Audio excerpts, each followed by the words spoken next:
An incredible 4-day full transformation on this 2019 Ram TRX with about 100,000 miles on it. This vehicle had been used and used hard and had tons of damage to the paint to prove it. It was actually recently used as a rescue vehicle to help rescue people in Florida after the hurricanes last fall. But you can see this incredible metallic black color that needed to be polished to help bring it out. It has this big flake that's very sort of sparse in the paint, and it almost looks like the night sky.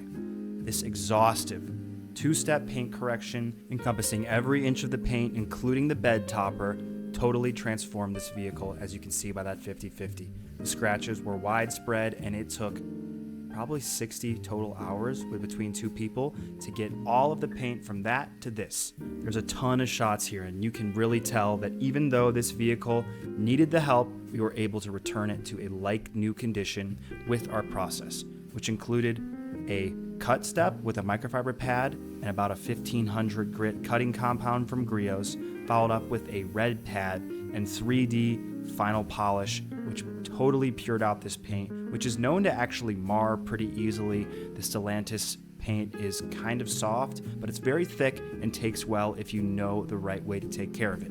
The shots outside in the snow really drive home the badass look of this truck, and after all we did, it was such a pleasure to know that the customer was super happy with the work and the truck came out incredibly well. This was an uncommonly large job with a very fair price point for the customer, and he was once again extremely happy with it. It was such a pleasure to work on it, and I hope to see more TRXs in because I can't get enough of this color. If you're in Denver and want a similar transformation to your vehicle, reach out.